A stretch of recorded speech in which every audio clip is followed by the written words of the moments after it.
Hi, everybody. Welcome to Ask Me Anything Career Edition.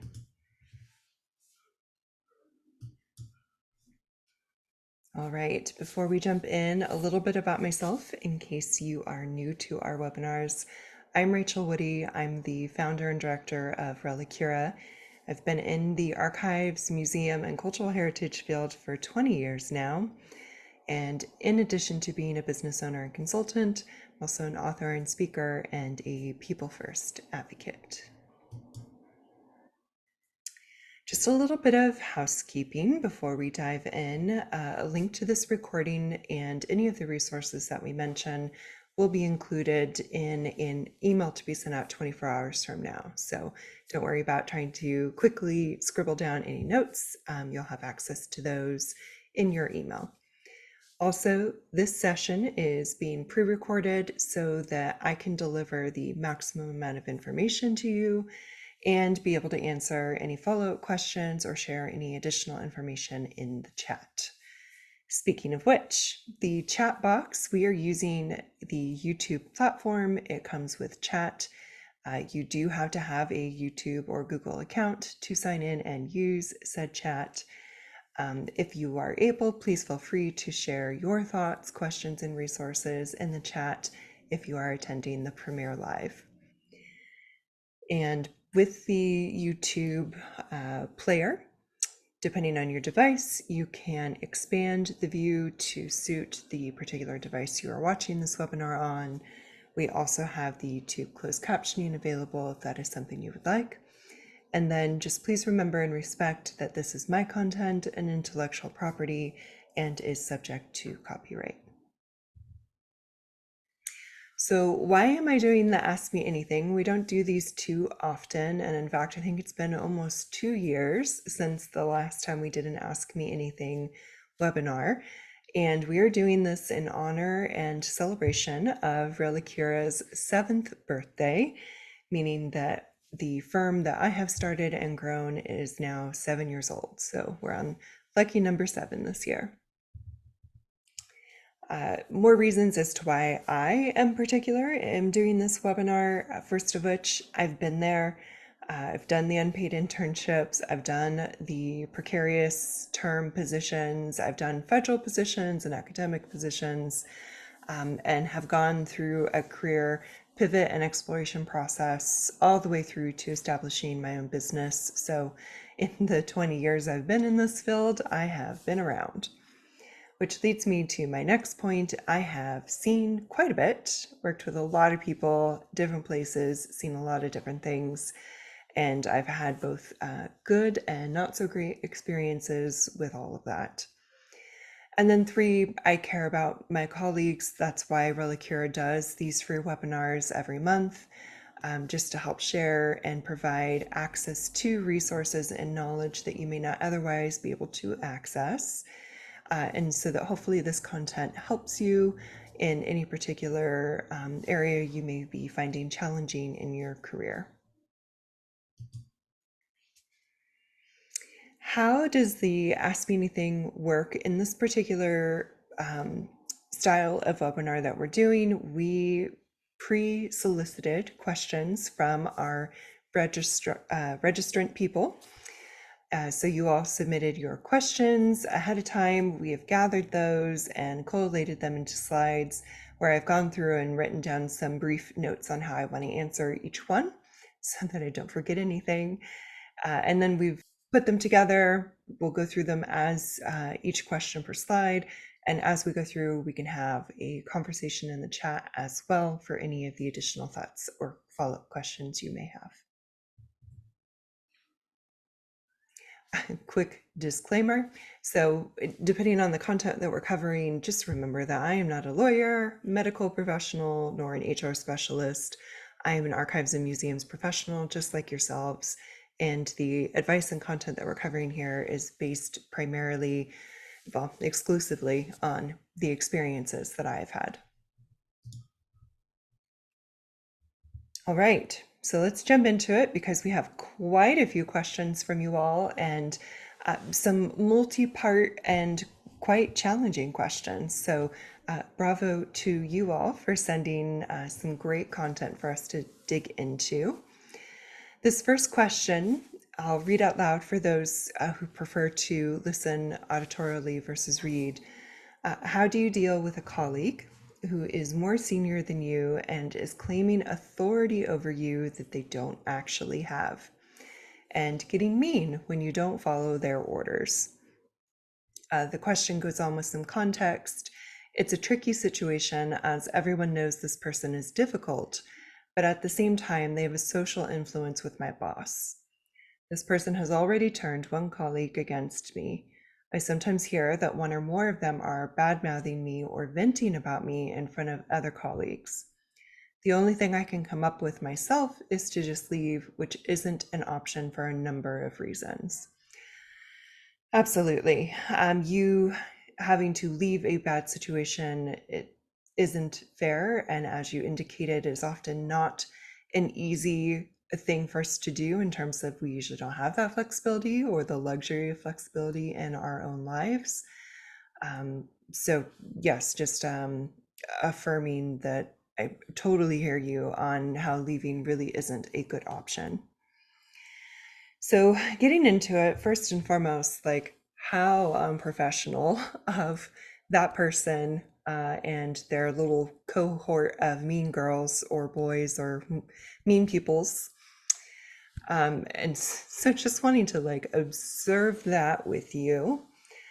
Um, and we'll get into some details in a moment about how I think that observation may be helpful. But first and foremost, document everything.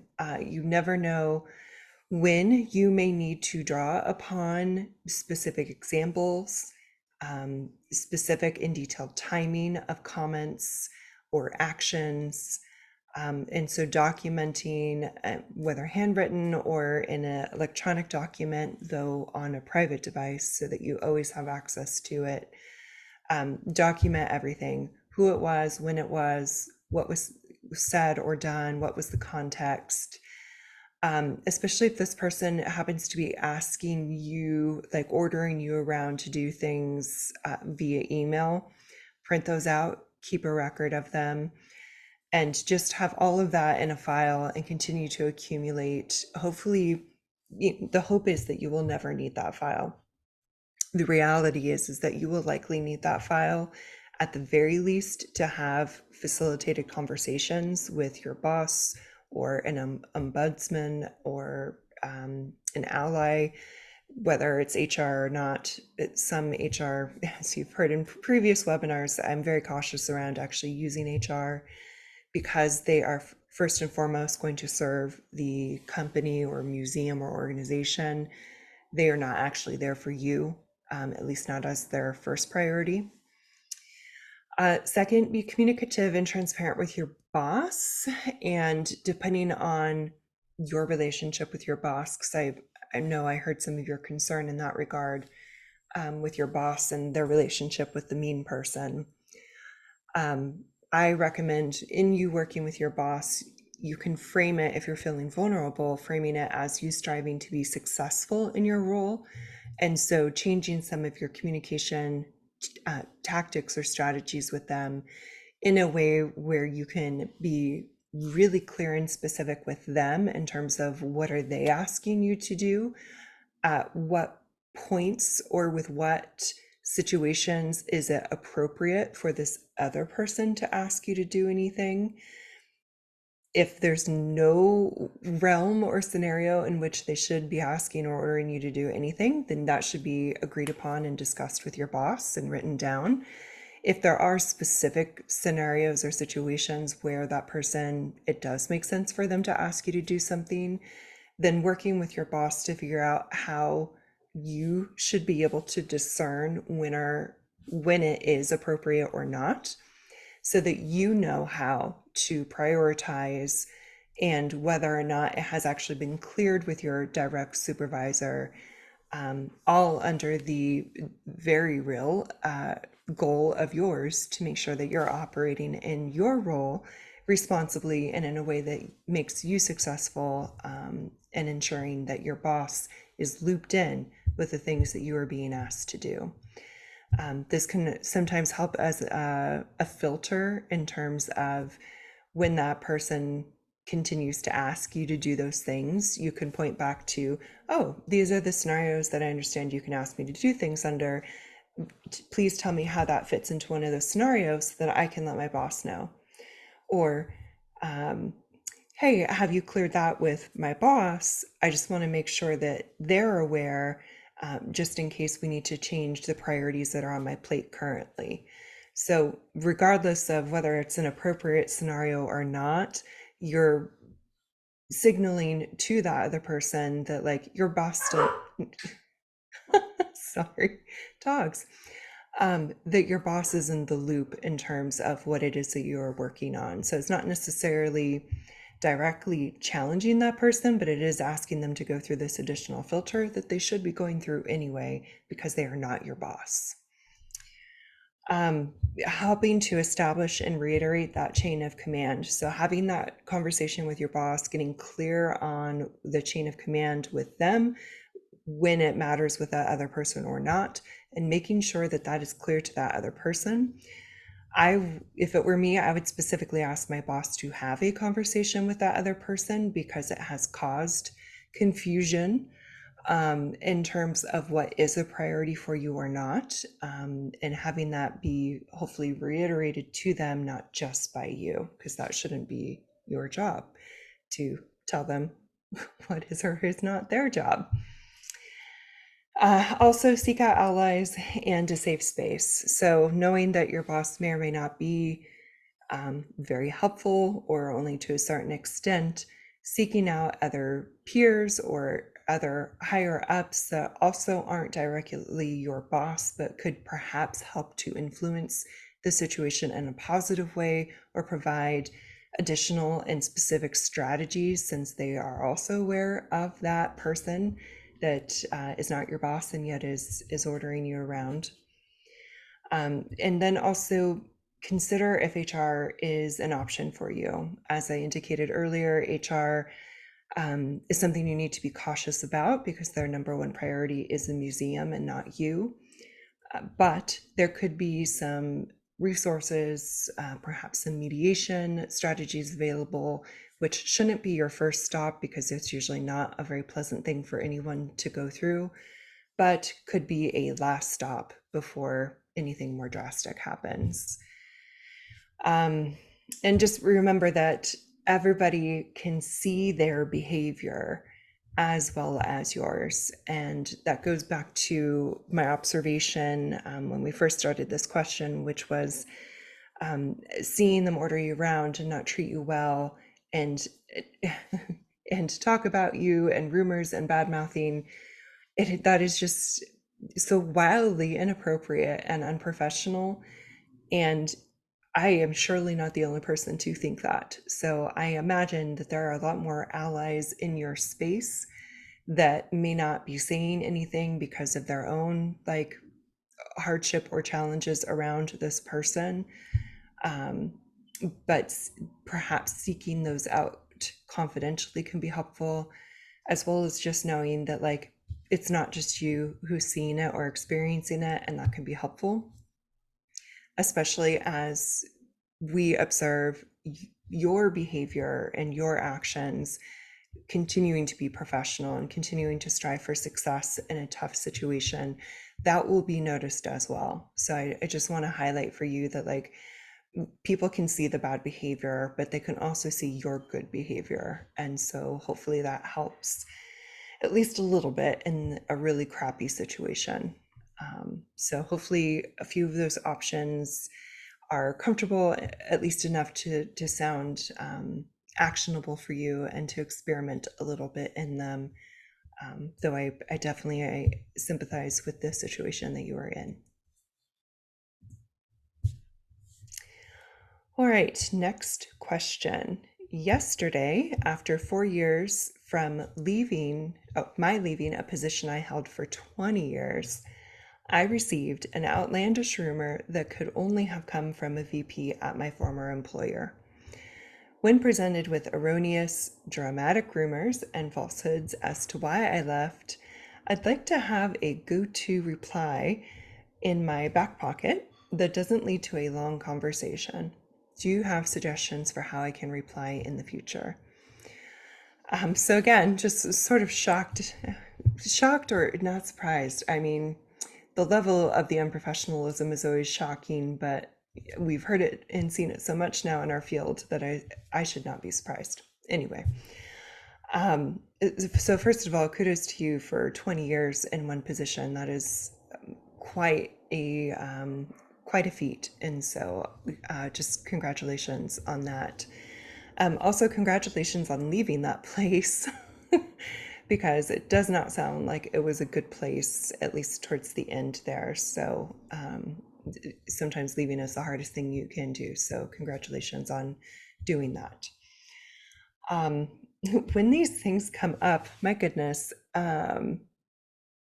there are a few suggestions I have, and I think it kind of depends on what you are comfortable with, and also what consequences you would be comfortable with. I tend to go for a very frank and sometimes abrupt, but completely honest answer when presented, especially with stuff like this. But that can have consequences, right? Sometimes it can burn a bridge or step on someone's toes. I mean, it depends on if you care, first of all, and it depends on whether or not you think it could burn a bridge. So keep that in mind with these answers. Because bullet point number one would be mine, and that would be, thank you for telling me. I'll let my lawyer know. Because what they are doing is not only unprofessional, but it is slander, and it does impact whether or not you are getting a job. And there's a number of legal avenues that one could take if one were so inclined. Again, not a lawyer, but definitely work closely with my lawyer on things like this, and reputation can be everything. So if your brain and heart are like mine, then I would probably sincerely be having a conversation with my lawyer and sending a nice little note to the previous employer to basically cease and desist, that you've heard a number of things and outline each of those things, and that they need to stop, basically. But you could also say it like with humor, and not sincerely, but more sarcastically, be like, "Thank you so much for telling me. I'll let my lawyer know," because it is ridiculous and unethical. Some other answer tips to consider for your back pocket.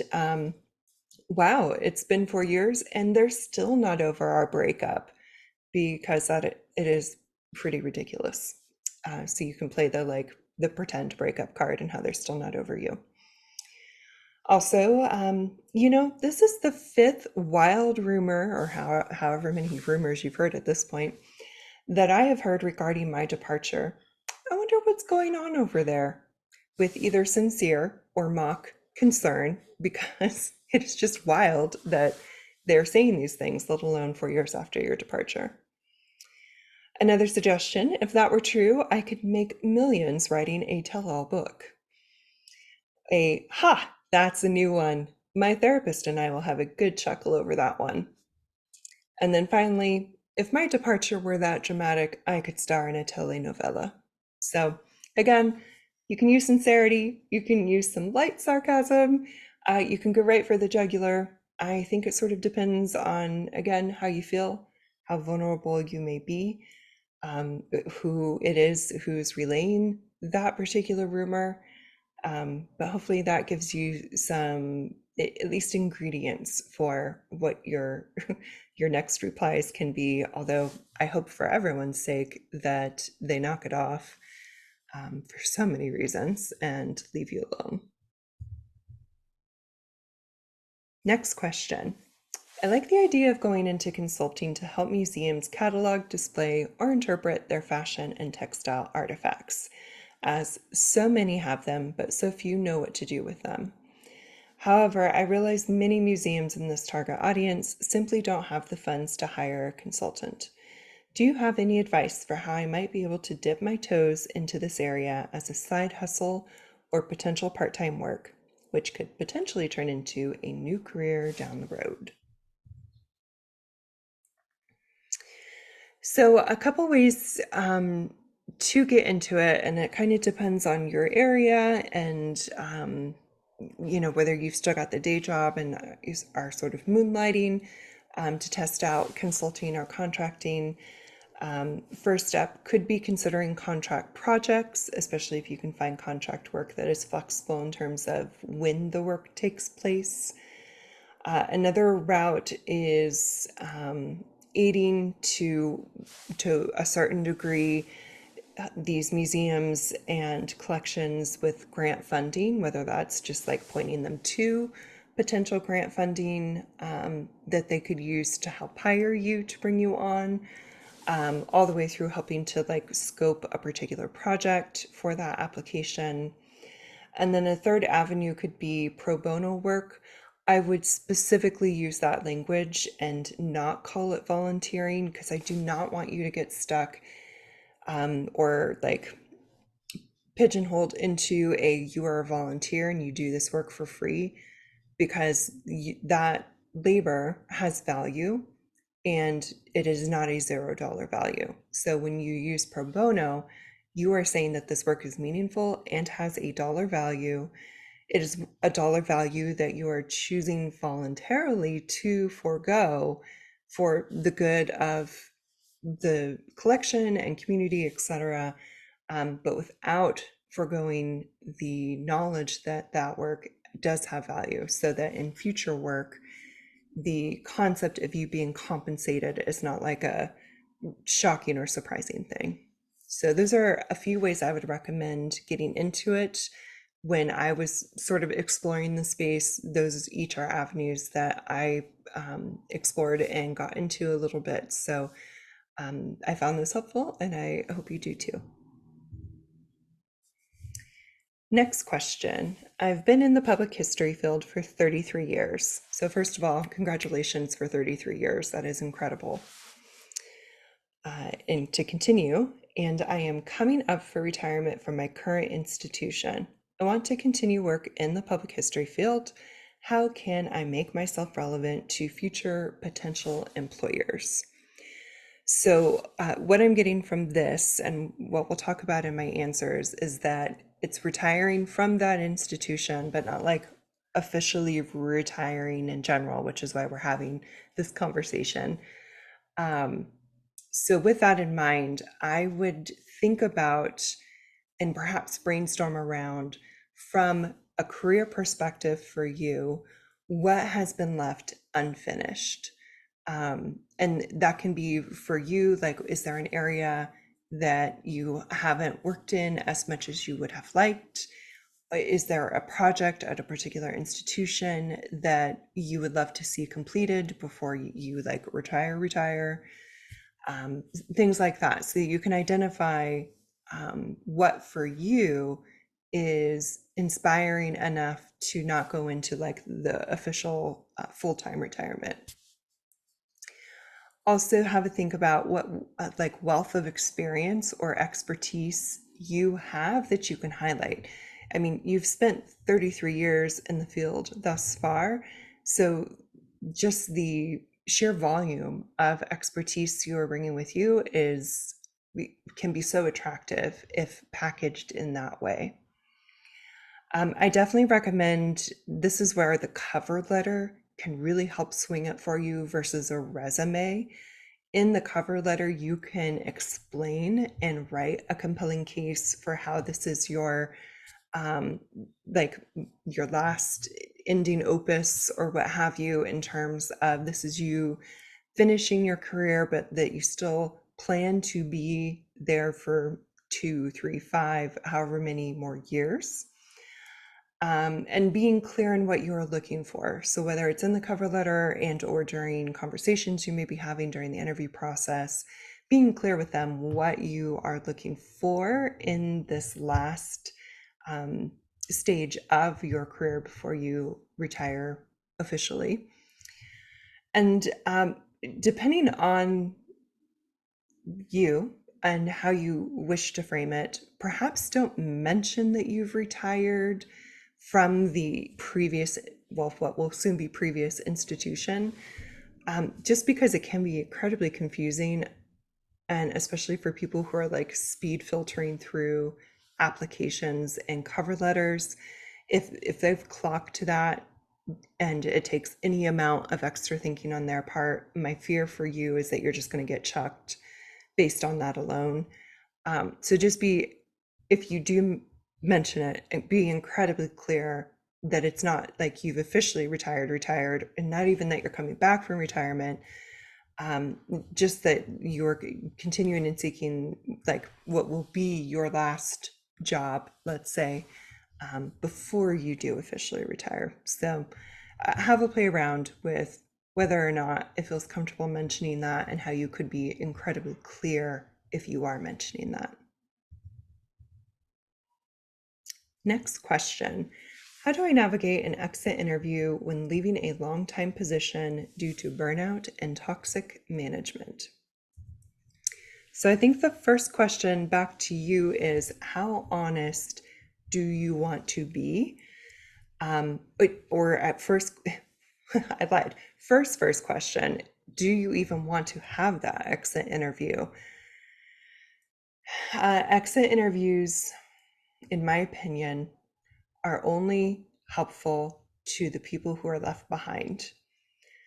And even then, the chances of it actually being actioned or anything done about it is unfortunately incredibly low. So the real question for you is, do you even want to have this exit interview? Because they can't require it of you. I mean, they could certainly require you to sit in a room, but only for so long, and you still don't have to answer any of their questions. So for you, answer that for yourself first. And then if the answer is yes, you do want to do this exit interview, just in the slight chance that it could help other people, which is wonderful. You have a great heart if that is the case. The next part is to decide like how honest you are comfortable being, because it does put you in a vulnerable, like don't burn your bridges kind of position, unless you are completely okay with the consequences and the potential burning of those bridges. So advice being, if you are doing it, answer honestly, but keep it professional. Even if it's burnout and there are particular people who are being incredibly toxic, to what extent is it helpful for you to speak about those people? And even if you are speaking about those people, how can you do so in as professional a manner as is possible when speaking about unprofessional acts? Share a little and from a place of concern for your fellow colleagues. So instead of, well, being really careful to make sure that in this exit interview, it doesn't come off as you bitching or venting, or don't put yourself in a place where you can be dismissed if you're sharing this information. And the most likely place for them to take you seriously is if you're approaching it from like, look, I'm really concerned. This is what burnt me out, and I'm concerned that it can burn out these other people. I don't want to see that happen to them or this organization, so I'm sharing this. If you are not comfortable doing this exit interview and are instead being like cajoled or forced to um, lie by commission, that should be omission. Lie by omission. If you are not comfortable or safe sharing the truth. So just very general comments and not actually sharing specifics, and or the last line, I'd rather not say, because you are not required to actually answer or participate. So having a I'd rather not say is a totally acceptable answer. Question. I live in Portland Metro, in Oregon, for those folks who aren't familiar with where I'm located. So I live in Portland Metro, and as you're aware, archivist opportunities are few and far between. I routinely interview and have been told that my practical experience is lacking in particular areas. For example, textile preservation, film transfer, digital architecture, and inevitably am passed over for roles. When I've asked for feedback, I've been advised to take SAA trainings related to those areas given the lack of local in-person opportunities. Historically, I've been underwhelmed by SAA instruction, so I'm skeptical of this advice. But would taking these actually reflect well? My impression is that it would be better to have that training listed on my resume than not, but it's not going to get me where I want to be. I've also joined local professional associations and groups for networking and professional advancement opportunities, and do what I can to expand my existing role beyond the written job description. What advice would you have, other than move, to make myself more competitive in the market?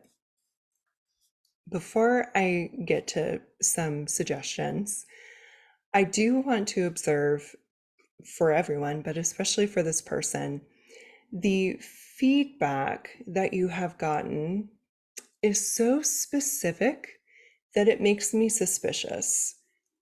Uh, it, so let me explain further.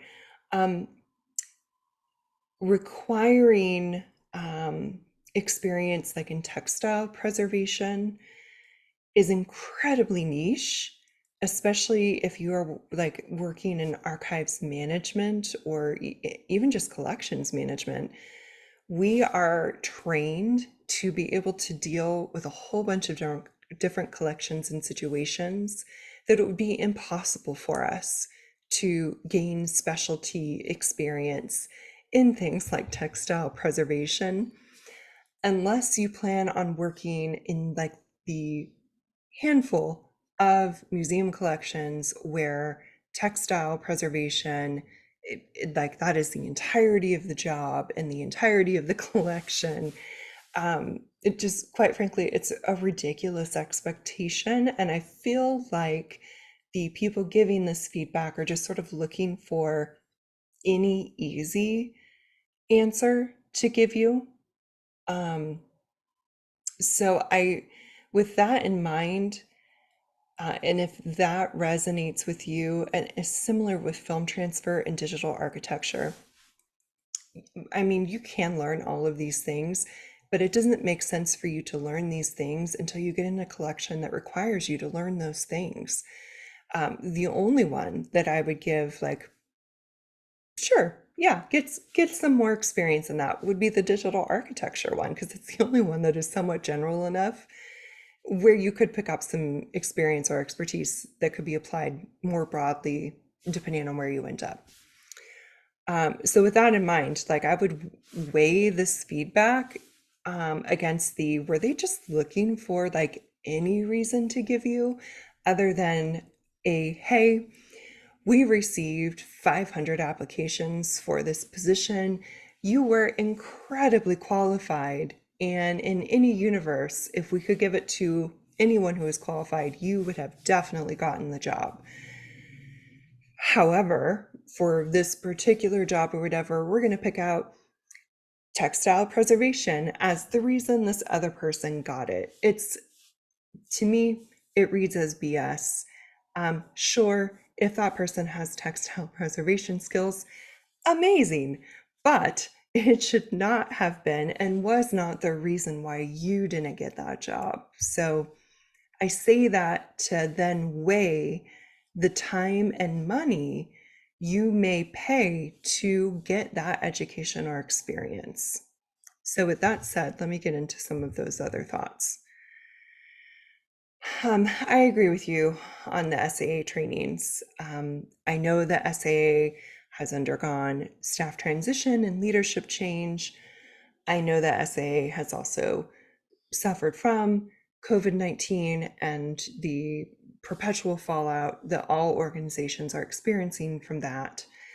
And I know the person currently in charge of educational offerings is doing their absolute best in terms of trying to get in new content and improve content.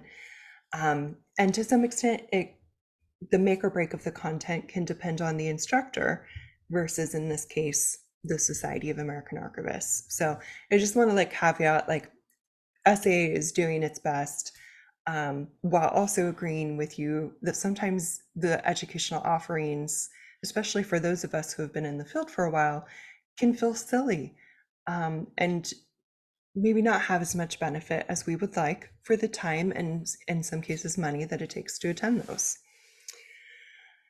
And I also agree with you that having things to put on your resume, like those trainings, like it can't hurt.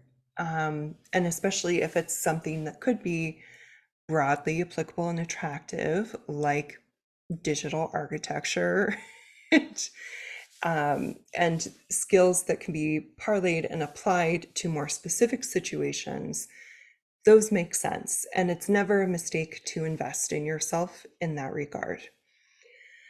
However, and the where I feel more interested and comfortable in going for myself is these next two bullets. So becoming a mover and shaker or otherwise visible in the field. Like you don't need to be um, like the most popular archivist or registrar or whomever in the field. That's not what I mean. However, being visible, being involved, having people see you or your name in certain places. For example, you had mentioned joining and being involved in several different professional groups.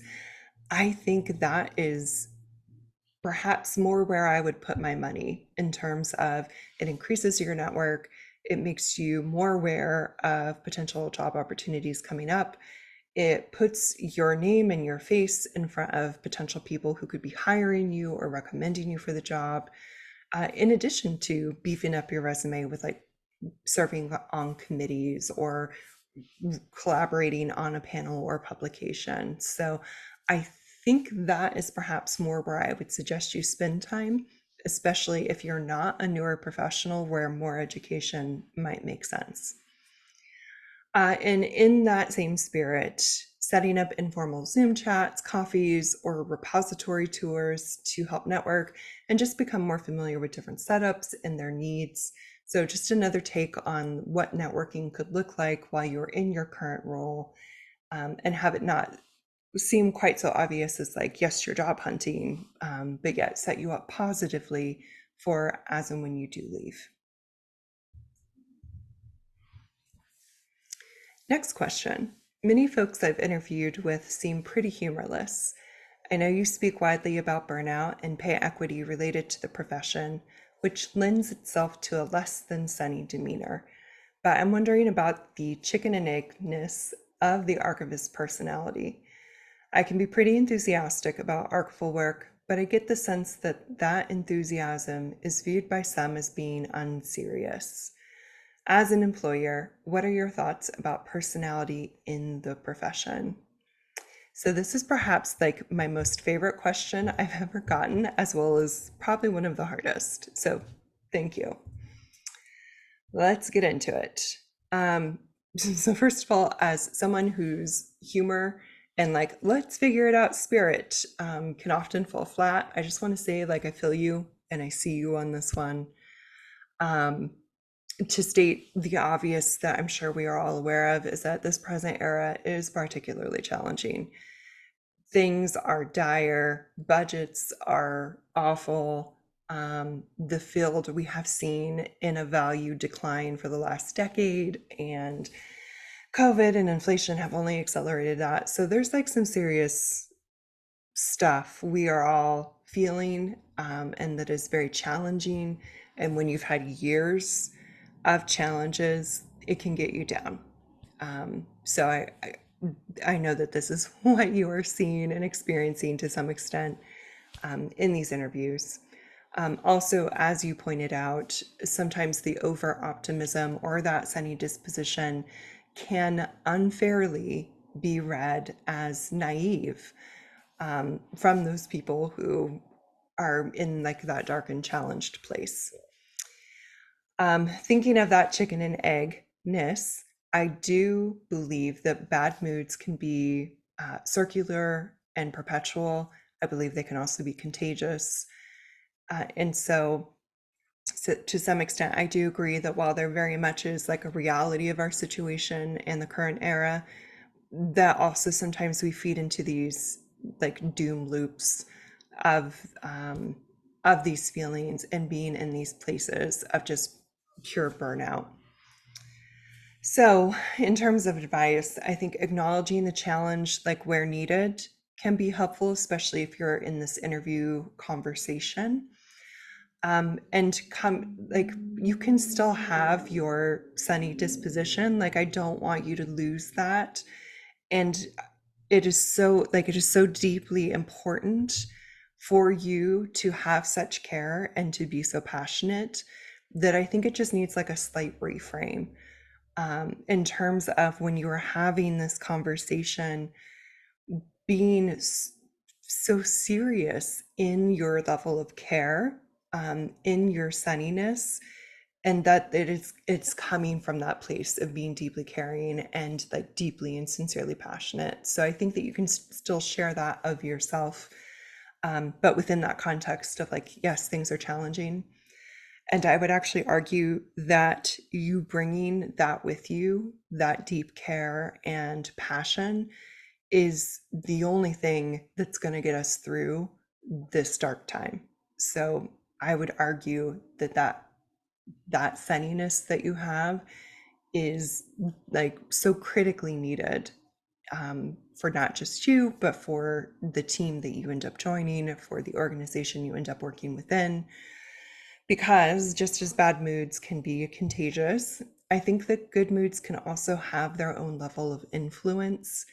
And so learning the balance of that and learning the strategy of that quiet influence, I think you could really make a difference. So those are my thoughts on that. And I hope that it's helpful, but I have a sense that you'll figure this one out and find your groove in terms of, where you can show up and be yourself and have it well received.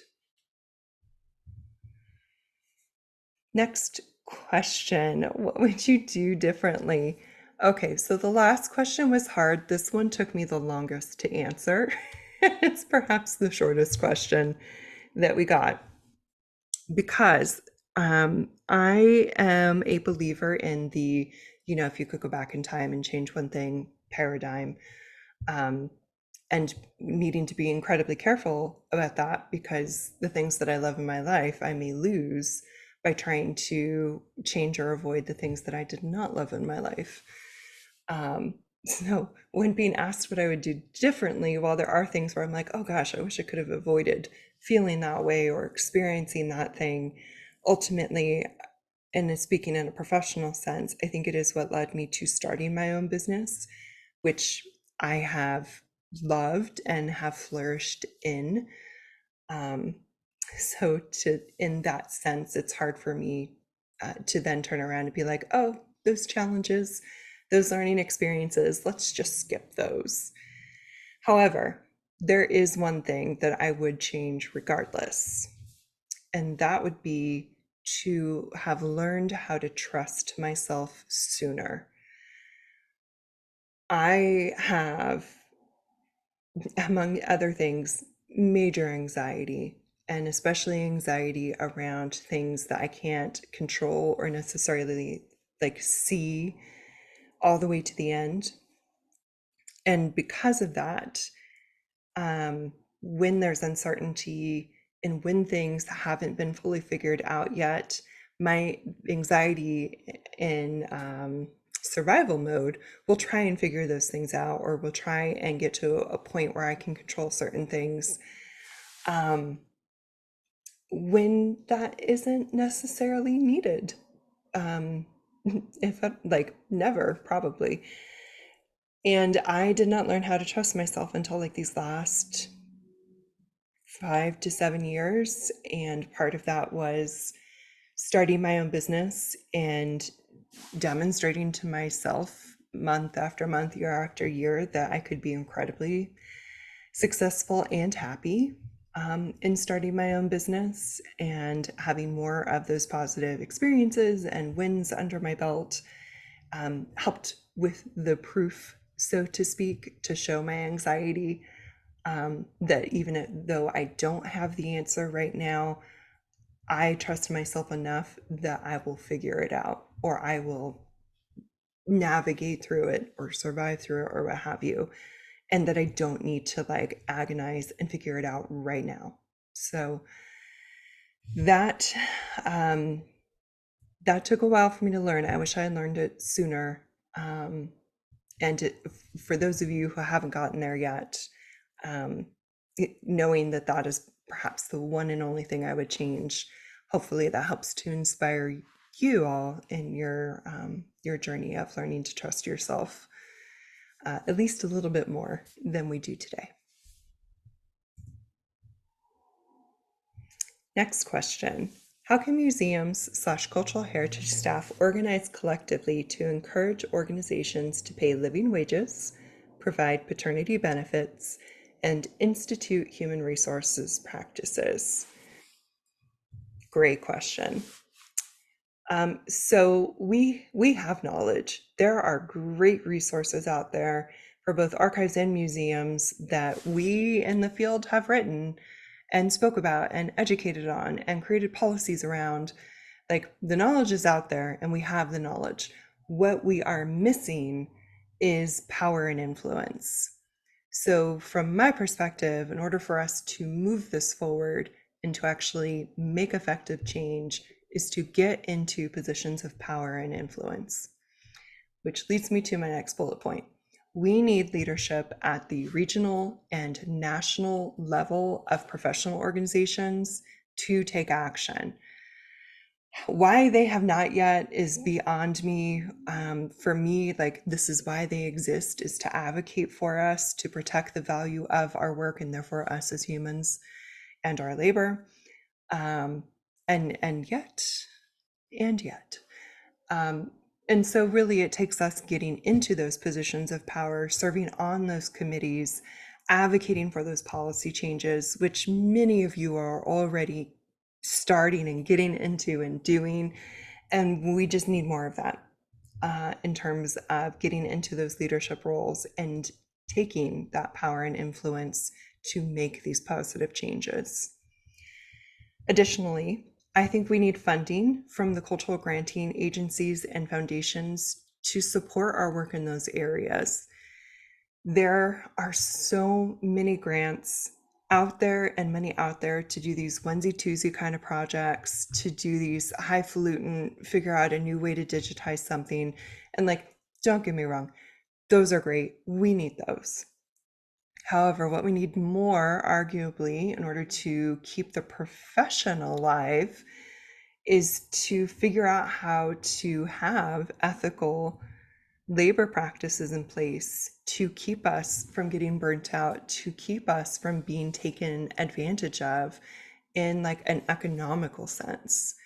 So we need funding from these granting agencies that purport to care about culture. We need them now to care about the culture workers, aka us, and how we can be better supported. We need to continue to build and proliferate ethical labor practices and policies. So we have been doing that. We need to continue doing that. We need to continue to push for salary transparency requirements and paid internships. There has been great leadership work in the professional organizations at the regional levels. National still has a lot to catch up to. And honestly, I'm a little disappointed in them. So continuing that work and getting into those spaces to influence and make those change.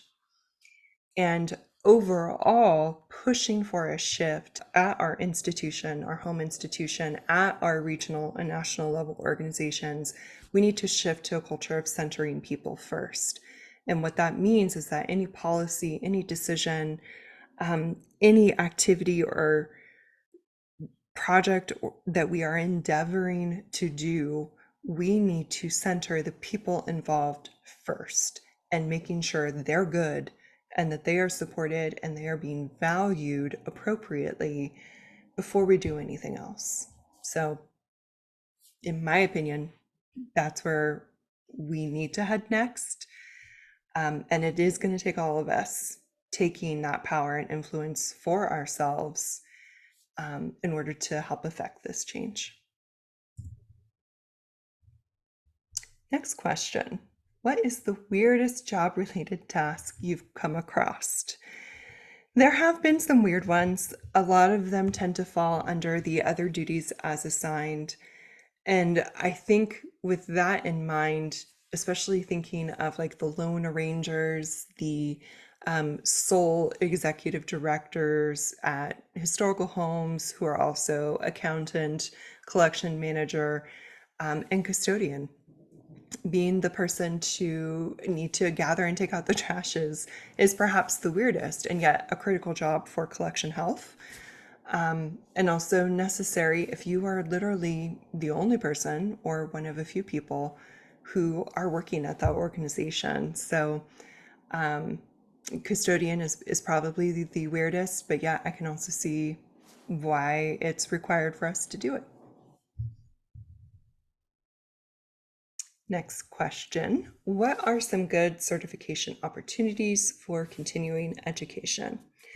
So you've got some options.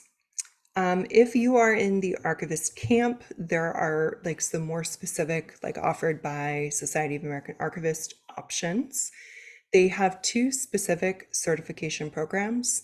First is arrangement description, which is like the management of collections. Tends to be more about physical collections, though it's been a while for me. They could have incorporated digital or should have if they've not yet. But they do have the second certification program, which is for digital archives specialist. This one of the two, when speaking with peers, tends to be the more popular one, probably because we continue to need more new and updated information about digital collections. So of the two, that one is the one I usually hear of the most. They also have online courses, so it's not a certificate per se, but you can get continuing education in a variety of different subjects through there. You will, of course, recall our previous question on sometimes the trainings can vary in quality and interest. So maybe test out a couple on like the lower budget end before committing fully to a particular track. Also, Northeast Document Conservation Center training programs. These tend to be more preservation based given the nature of the institution, but they do have trainings that they offer, and that's museums and archives could find that helpful. For the museum pros, the Small Museum Pro with an exclamation point certificate is offered through American Association for the State and Local History. And so while it's Small Museum Pro, I'm sure the topics could be more broadly applicable to everyone. Northeast Document Conservation Center, of course, is applicable for archives and museums. And then the new to me, Sotheby's Institute of Art offers some online education. They're, of course, of the Sotheby's Auction House umbrella. And so having not taken them, I can't really speak to the quality. However, they do look very interesting. So if anybody has taken one, please let me know what you thought about it because I am interested. And then, depending on whether you actually need continuing education in a particular area for archives or museums, there are adjacent topics that may actually serve you more and arguably make you more attractive as a job candidate in topics like project management, grant writing, computer coding, database building, like topics that you can see how they would be applicable to our work and our projects, and yet are not anything that we learned in grad school, and certainly not usually things we would learn from SAA trainings or document conservation center trainings. So checking out like your local community college, even for like, for example, grant writing, there is local to me, there is a like weekend grant writing workshop where you can get a grant writing certificate at the end of it because it's like this weekend intensive. So there are definitely different levels of programs available, and I would encourage you to maybe look at a subject that is outside of and yet still incredibly important and attractive to the work that we do. Question: how important are advanced degrees in this field? I get this question a lot as a museum services consultant for a state agency. So, it's my not so favorite answer of it depends. For example, for many museums, if they are larger in a more populous area, the curatorial positions tend to require a doctorate in whatever specific art history subject or art collection area that it is. Um, and so in those cases, job market and also like depth of expertise requires a doctorate.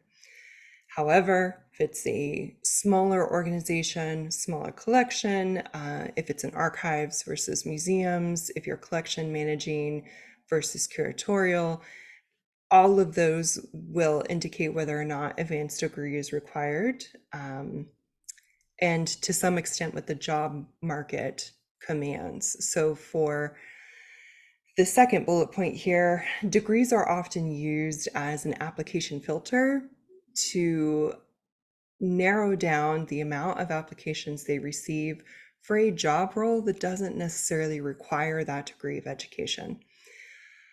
Specifically, thinking of archivists, back when I first started, the concept of getting a master's degree in library and information science or in public history to be an archivist was very optional.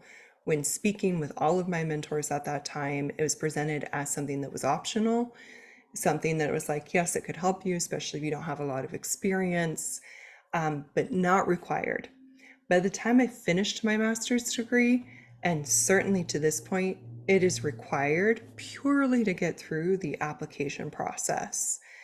To be quite candid, I don't think a master's degree needs to be required for the type of archives management that many of us do. I think experience, and especially experience specific to the collection you're managing, is more important.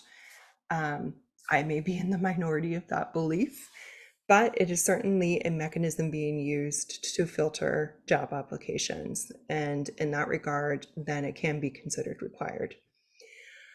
I want to note, and in the foot of this slide, the American Alliance of Museums, they do a Trends Watch report every year. This year, they put out a Trends Watch where one of the trends they called the paper ceiling, and it specifically speaks to degrees as the paper ceiling, keeping people out of the job because of these unnecessary degree requirements. So maybe worth checking out, even if you're archives versus museum, that like it applies still. And I think it's only a couple pages because it's a trends report. So check that out if that is of interest, but it does speak to that aspect. And if you're a person who does happen to be light in the degree category, maybe you have a bachelor's but not the master's, I would still emphasize the experience you have, especially if it is in a niche area, if you have gained a tremendous amount of expertise.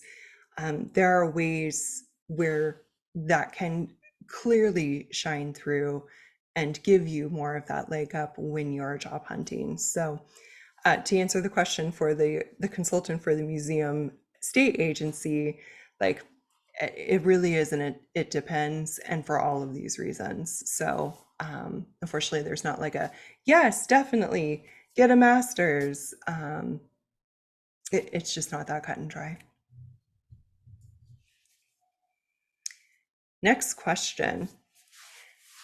Essentially, I am an early career professional, but I am a professional. Yes, even if you're in year one, you're a professional, which was my commentary for those not following along.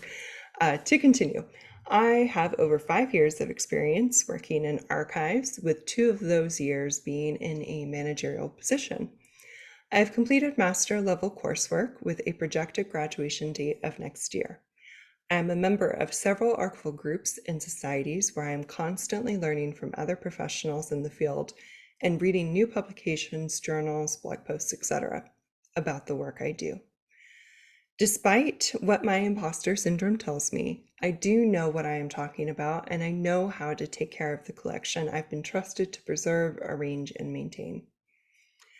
All that being said, I am constantly met with researchers who are under the impression I do not know what I'm talking about. My direct supervisor, thankfully, is very supportive of me and the choices I make for the collection, but the same cannot be said for a good portion of people in the community I serve. I feel like this for two reasons: a general lack of knowledge of what archival repositories are, and the fact that I am a young woman. Although I can point to those being the causes, I don't know what to do about it. I don't know how to assert myself to make sure I'm being taken seriously without making enemies or creating a reputation for myself in my institution that might be negative. However, I know I also can't bend to the whims of every researcher who wants to go into the stacks and look for something themselves. Do you have any advice on how to toe the line? Oh, I feel ya. So, first of all, you may be interested to learn that you are officially considered mid-career, at least according to the Society of American Archivists. I was surprised to find out when this particular survey came out back in 2018 that mid-career is defined by someone who's been in the profession 5 or more years and still at least 10 years from retirement, which is a huge chunk of time to classify an amount of people as mid-career. But for you, congratulations, you are mid-career, which 5 years, that's a good amount of time anyway, in my opinion. So tuck that in your pocket. So I, of course, only know the details that you've shared in your question. It reads to me like this is an internal community that you are serving. I'm getting the sense of academia, or at least a place where there are people functioning in an academic capacity where they themselves may be subject matter experts and incredibly snobby. So that's the sense that I'm getting. So I'm going to answer that first, but then we can talk about external in case there's a scenario where the community you're serving is an external community and not academic. That could be my own biases here in interpreting your situation. So first up, internal education campaign. So as you correctly identified, there are a couple pieces of ignorance happening here with these people who are being so rude. And first up is perhaps them not knowing or valuing archival collections and the fact that they can't just like go rummaging back in the collections. Like in no universe is that acceptable, no matter who they are or what credentials they have, or if they've been able to do that in the past. So some policies, if you don't have them, get them. And when you do get them, or if you do have them, point to them as to why certain behaviors are not allowed. But approaching it, because we don't want to make enemies, which you are also very correct in, because we do want to serve and open the collection and make it accessible to people, doing a gentle education campaign, especially if there are egos involved, which it kind of sounds like given the rude behavior. So gentle education, persistent education, because if it's the type of people I'm thinking of, it will take more than once to be reminded of what the policies are. It sounds like your boss is supportive. And so if they are truly supportive and your boss, they should also be stepping up with this education campaign and having conversations with people who are being rude and or not, like consistently not following policy.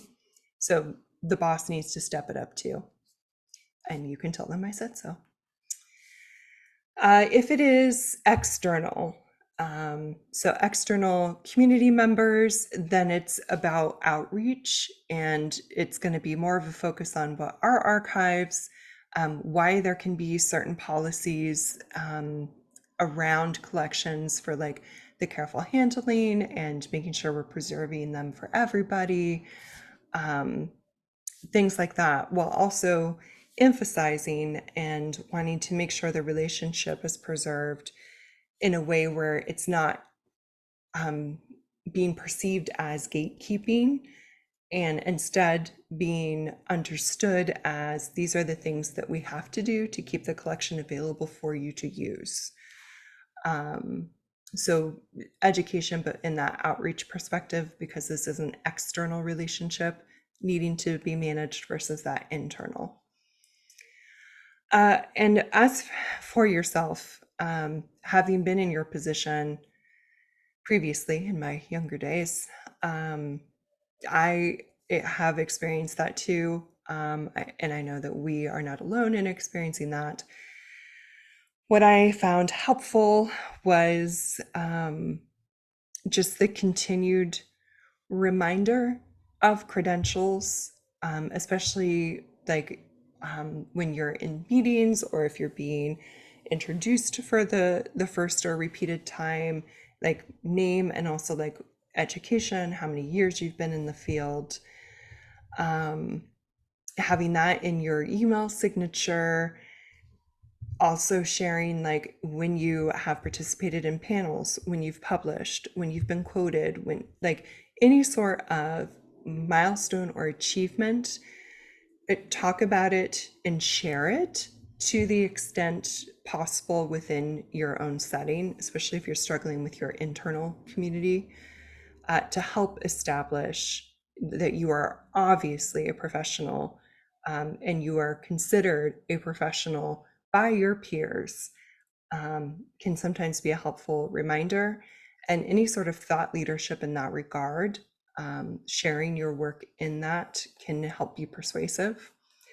And just continuing to constantly respect yourself and what that can entail is needing to reset how other people treat or speak to you. If they're treating or speaking to you in a way that is not respectful, then it is on you to an extent. It should be on your boss, to reframe and remind and gently remind. That may classify you as difficult to use the gender stereotypes and the gaslighting words in terms of like you're just asking for people to respect you as a professional, and yet somehow you can then get branded as difficult, is very much like a balance in this particular challenge that we need to strike. However, in my opinion, I would err on the side of being considered difficult, especially by people whose opinions we don't really respect, given their rudeness and ignorance and commitment to ignorance, really. That I would rather have those people be challenged by me, yet still be required to respect me. So that would be my recommendation for you. All right, that concludes the questions that we received ahead of time. Hopefully you were able to ask any follow-up questions in the chat, because I think we went a little long on this one with all of your great questions. Regardless though, thank you so much for sending in all of those thoughtful questions. We really appreciate you sending those in, and hopefully you found the answers and resources helpful. Please feel free to reach out, keep in touch. Otherwise, thank you so much for attending, and we will see you next month.